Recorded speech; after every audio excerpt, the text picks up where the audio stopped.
Hey everyone, this is Rick, and welcome back to the Seed the Startup Journey, the entrepreneurship podcast sharing the origin stories of amazing founders and their companies in under 20 minutes. Today, I'll be chatting with a police officer who's also in the Army, Christian Johnson. Christian is also the founder of Respond AI, which is an artificial intelligence robotics company for public safety and defense. So not only is Christian protecting us as a police officer, he's also flying drones to protect our neighborhood. Now, before we begin, a lot of my viewers aren't actually subscribed. So go ahead and smash that subscribe button right now. And if by the end of this episode you didn't like our content, just press it again to unsubscribe. Easy enough? Let's get to it. Hey Christian, thank you so much for coming on today. I think most of us, like when we think of drones, we think of really cool scenery videos or drone delivery. But what you're doing I think is so much cooler and, has a lot of impact. So I was wondering if you could start off by just introducing yourself and also tell us a little bit about what you're doing at Respond AI. Yes. I'm Christian Johnson. Thank you so much for having me, by the way. Born and raised in St. Louis. I am a veteran, also a police officer here in the St. Louis area. I love drones. I love technology, robots. I love artificial intelligence. And so decided to, a while ago, to start a company called Respond AI, kind of really combining all of those. So one of the biggest problems public safety first responders we have is situational awareness. When we go into a situation, what are we facing? Whether it's the bad guy, the victims, what are we actually dealing with? I really believe that drones and artificial intelligence and really play a big role in understanding what is that situation and how do we deal with that. So you're a police and also you're in the Army. So I'm sure you've seen many things that we probably don't see every day.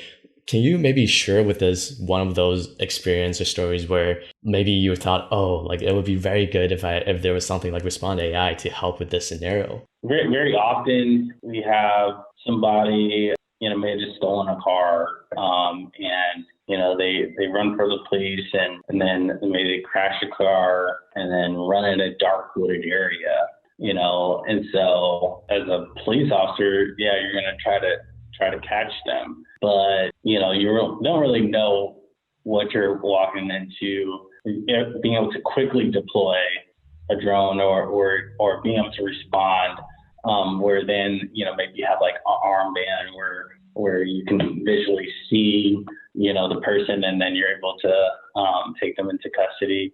Even if there's like a big fire, the firefighters coming into the situation, they don't know who's in the building. They don't know how many people. So kind of same scenario, you need that information because that's going to help protect your team.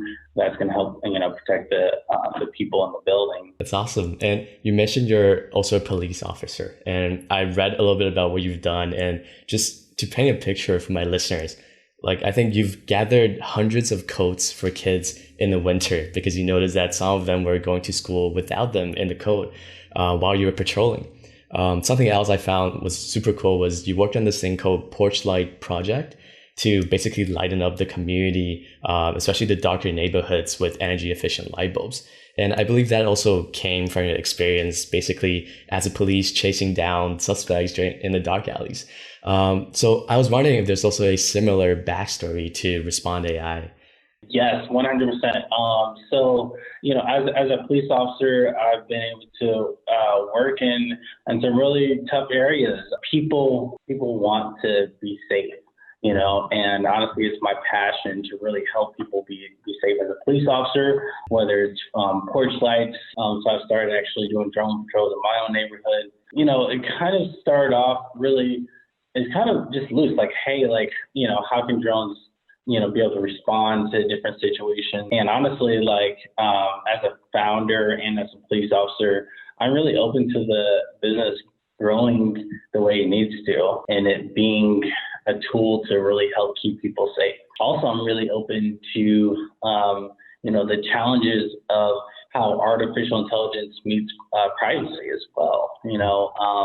I really want to be a part of those conversations. It's actually very interesting you mentioned privacy as well, because I know some people they're concerned about drones basically flying over their apartments and spying on them. How are you addressing that with the Spawn AI? That's a really good question. That's why transparency really, really matters. So we show them like, hey, it's not flying over your house. It's flying just in line with the road, and nobody's zooming in into your yard or anything like that. I'm very much of a futurist, so that is where the direction of our company is headed, where flying drones can work also with the ground robots. Also, we see robots assisting police and fire personnel in the very near future, where it's very integrated into the workflow. And Christian, why are you doing this? Because what motivates you to wake up every morning and do all these wonderful things for the neighborhood and protect people? Yeah, man. So it's really, I want to see our world progress where we have safety and we're able to kind of alleviate these concerns of danger, and so then we're able to freely think about other innovative and creative things to do. And so, I mean, I know it's kind of very high up and whoosh, but I really, really believe that, we can get to a higher plane, a higher way of thinking where we're safe, where we don't have to worry about trying to, fight or flight. Yeah. And one of the struggles with my listeners and also with me as well is sometimes we would feel really inspired, hearing your journey, but we don't really know how to take that first step, right? And I see you tinkering with, Raspberry Pi, NVIDIA SDK for object recognition. How did you even learn and start to do all this? Yeah. So literally, this is a Jetson NVIDIA. Literally, this was I think maybe $40 on Amazon or something like that. I have a Raspberry Pi right here. So I knew that this Raspberry Pi and also this NVIDIA Jetson can be a part of growing my company. And at first I didn't know how to code or anything like that. I didn't know what to do. So it was first research. And then it was just literally getting started. YouTube videos, GitHub. There's just a lot of user-friendly stuff. And then also one thing that I did was I actually started doing courses online. It was MIT artificial intelligence courses actually on YouTube. So I started just going through all those and learned. But also at the end of the day, what I always remember, this is about saving lives. It's gonna keep people safe, keep first responders safe. Men and women I get the honor of serving with every single day. Yeah. So. Yeah. I love the drive from not knowing how to code to now just tinkering with all these things, and you're sounding super tech savvy. So that's awesome. But I really love, your mission of protecting, the neighborhood and public safety, but you also have to be able to make money to feed yourself, right? So can you also talk a little bit about your business model? Who's paying you to fly drones for public safety? Yeah, so what we've been doing over the past year, we've been providing the service to different police departments and fire departments for free, and then we're working on a state budget to provide kind of drone missions. But then also, over the past year, it just became much more than just flying drones. It became really about collecting data, analyzing it, and then visualizing it. So now we actually are in that product development stage, and then we're going to sell those products to police departments, to different SWAT teams, specialized teams. I'm also in the Army as well, so we have the pleasure to be working with the DoD and going after some really big grants as well to provide this to the special forces.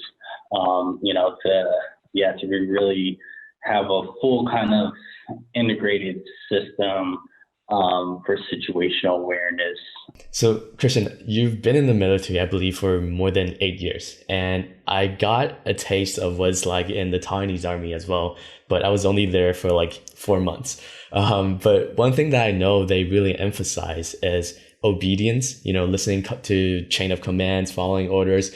And that's kind of like the total opposite of what most people think being an entrepreneur is, right? Like you're your own boss. You don't listen to anyone else. You can do whatever you want.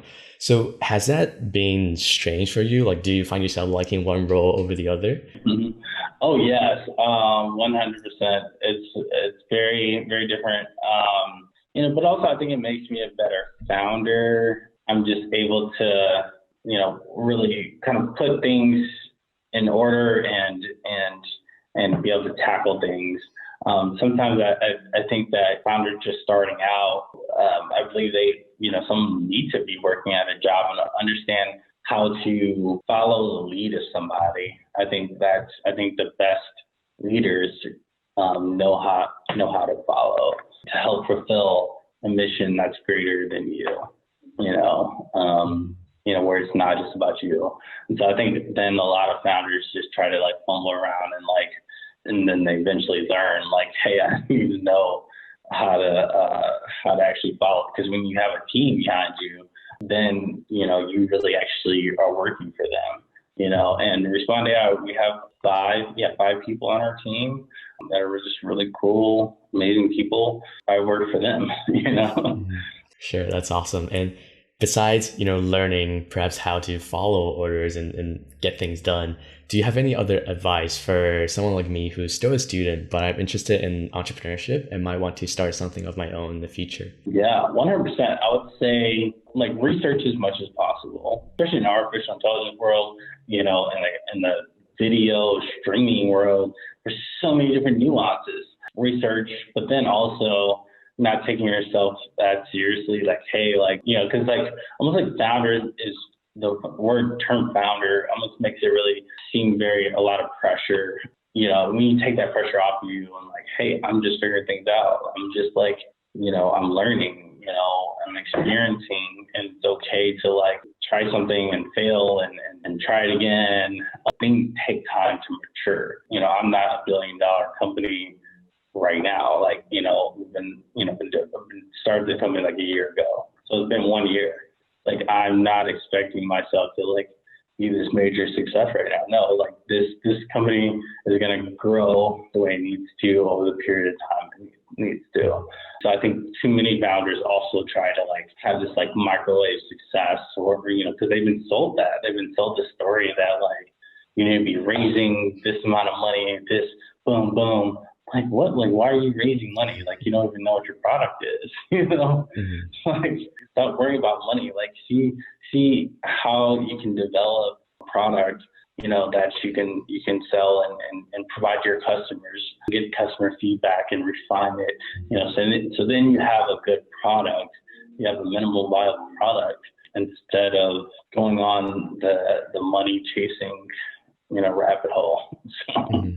For sure. No, I think definitely talking to customers is very important and figuring out if there is a demand for your solution. So yeah, that's definitely super important. Yeah, so that's it for today's interview. Thank you, Christian, for coming on. And I wish you the best of luck and stay safe as well. Thank you so much. Thank you for having me.